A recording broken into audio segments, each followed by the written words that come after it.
Hi, welcome back to our channel and page. I'm Nikita and today I'm going to talk about what your mental health professionals are not. So the reason I use mental health professionals as a term over here is because I feel like a lot of professions come under this term like psychologists, counselors, clinical psychologists and so on. So that is why I thought that mental health professionals will be an overall term because I feel like this video applies to all of them. Number one, your mental health professionals are not advice givers. So I feel like a lot of people, when they go for therapy, counseling sessions for the first time, they have this idea that they'll go for therapy and their mental health professionals will give them these amazing life hacks to, solve their problems. But that is not what a mental health professional is supposed to do. They are not supposed to give you any sort of advices. They will help you facilitate your decision making process. They'll help you find out the resources to help your problems, but they will not tell you that okay, this is what you're supposed to do, this is what you do next. That is not up to them, that is up to you, that's completely up to you. So they are these Google Maps. They'll tell you all of these different directions which you can go. They'll help you see all of these different directions to reach your destination, but they are not going to tell you which road to take to your destination. That you have to decide that which road fits best to reach your destination. So they are not advice givers, but they will definitely help you facilitate your thinking process, facilitate your decision making process. Number two, your mental health professionals are not robots. They have their very own life. They have a life separate from their counseling sessions. They have a life separate from you as a client. So you need to respect that.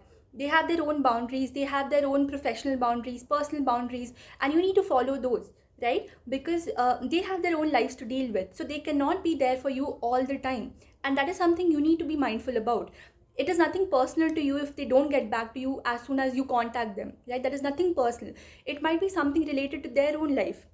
They are allowed to have their own feelings, they are allowed to have their own problems, they are allowed to have their own emotions.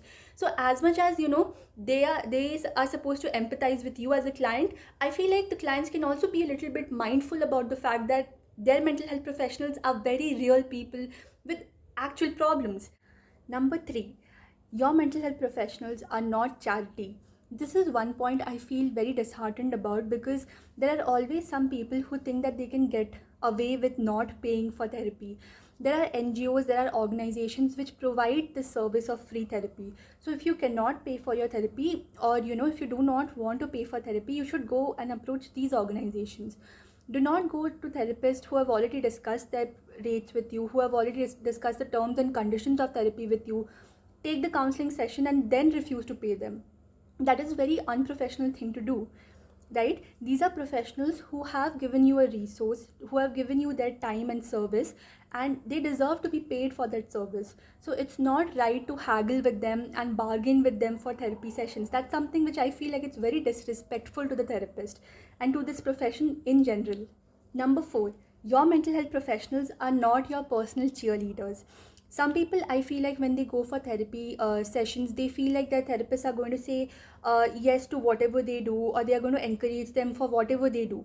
If you go and beat somebody up, I'm not going to tell you that you have done a good job, right? I'm going to point out that that's something indicating of a destructive behavior. So therapists will point out negative things if they see so, and they are allowed to give their opinions in therapy. They're not going to say yes sir to whatever you say.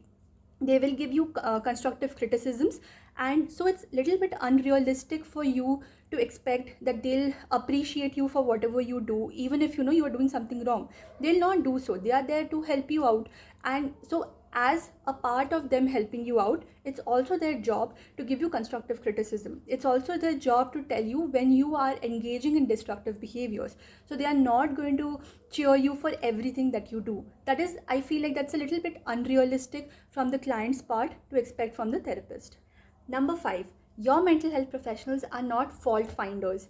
A lot of clients, when they go for therapy for the first time, they have this sort of apprehension that their mental health professionals will sort of dig up stuff from childhood, or find faults with them, find faults with their parents.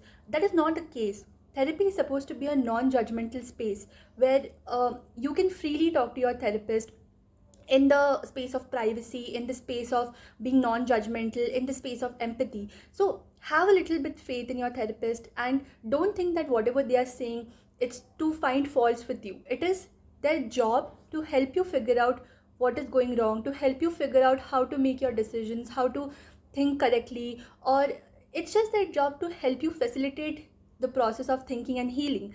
It's not their job to find faults with you. So they are not going to benefit if they find faults with you. So don't think that that's a space where they are just going to find faults with you, because that is not their job at all.